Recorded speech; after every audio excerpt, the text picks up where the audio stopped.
బయట పడలేవు, బయటకు రాలేవు. ఘోరమైన పాపాలు చేసే ప్రతి ఒక్కరూ నరకంలోనికి ప్రవేశించాల్సిందే. యథార్థం సోదరులారా, నువ్వు నమ్మినా నమ్మకపోయినా ఆ నరకంలో తలబిరుసులు, గర్విష్ఠులు, అహంకారులు, ప్రగల్భాలు పలికేవారు, డాంబికాలు పలికేవారు, బడాయి చెప్పుకునేవారు ఎక్కువగా ఉంటారు. వ్యభిచారులు నరకంలోనికి, దొంగలు నరకంలోనికి, కియానత్దారులు నరకంలోనికి, తల్లిదండ్రులు వేడ్పించేవారు నరకంలోనికి, ఇరుగు పొరుగును ఇబ్బంది పెట్టేవారు నరకంలోనికి, అప్పులు ఎగ్గొట్టేవారు నరకంలోనికి, చాడీలు చెప్పేవారు నరకంలోనికి, పరోక్ష నిందలు వేసేవారు నరకంలోనికి, ఏడ్చినా, మొత్తుకున్నా, గింజుకున్నా.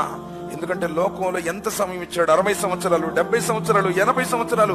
మారతాడు, మంచోడవుతాడు, ధర్మానికి లోబడతాడు, ఇప్పుడైనా పాపానికి దూరం అవుతాడు. ఎంత అవకాశం, ఎన్ని అవకాశాలు! ఎంతో మంది కళ్ళ ముందు చచ్చిపోయినా నిన్ను బ్రతికించాడు. ఎంతో మంది ఎన్నో ఇబ్బందులకు లోనైనా నిన్న ఇబ్బందుల నుంచి కాపాడాడు. మారతాడని అవకాశం ఇచ్చాడు. కానీ నువ్వే చేశావు. సమయాన్ని మొత్తాన్ని దుర్వినియోగం చేశావు.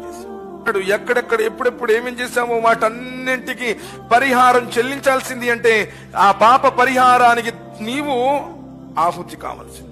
సోదరులారా, నబీ సల్లల్లాహు అలైహి వసల్లం చెప్పారు, నరకంలో పాములు వంటెల మాదిరిగా ఉంటాయి, దేవుళ్ళు కంచెల కాడిదల్లాగా ఉంటాయి. ఒక్కసారి గనక కాటేస్తే 40 సంవత్సరాల దాకా దాని యొక్క విష ప్రభావం, దాని యొక్క వేదన, బాధను నీ శరీరం అనుభవిస్తూనే ఉంటుంది. అందులో ఒక్కసారి కాటేస్తే ఏదోలే, ఏముందిలే, మేము నరకంలో పోయిన తర్వాత మళ్ళీ ఇటు వస్తాం అనుకుంటున్నారేమో. అంత తేలికైనటువంటిది కాదు. సమస్తం మర్చిపోతాం. అంత తేలికైనటువంటిది కాదు. ఒక్కసారి చచ్చిపోతే మొత్తం క్లియర్ గా కనపడుతుంది సార్. ఆ తెర ఒక్కటి, ఆ జీవితానికి ఈ జీవితానికి మధ్య తేడా అయిందంటే ఒక మరణం అన్నారు అంతే. మరణం వచ్చిందా మొత్తం కనపడుతుంది.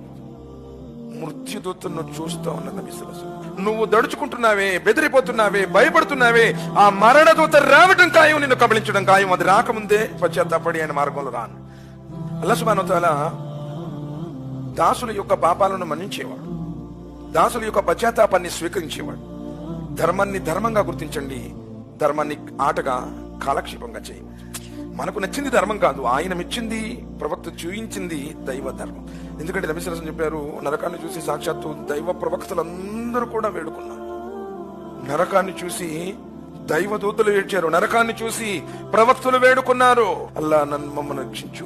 అల్లాహుమ్మా అజిర్ని మినన్నార్, అల్లాహుమ్మా అజిర్ని మినన్నార్, అల్లాహుమ్మా అజిర్ని మినన్నార్. నబీ సల్లల్లాహు అలైహి వసల్లం చెప్పారు, ఏ వ్యక్తి అయితే ప్రతిరోజు ఈ దువాని 3 సార్లు చేస్తాడో సాక్షాత్తు నరకం అంటుంది, అల్లా ఈ వ్యక్తిని నా నుండి విముక్తి చేయి అని చెప్పేసి, నా నుండి ఇతన్ని దూరంగా ఉంచు. చాలా చిన్న దువా, అల్లాహుమ్మా అజిర్ని మినన్నార్, అల్లాహుమ్మా అజిర్ని మినన్నార్. అల్లా నరకం యొక్క అగ్నిగుండం నుండి నాకు విముక్తి కలిగి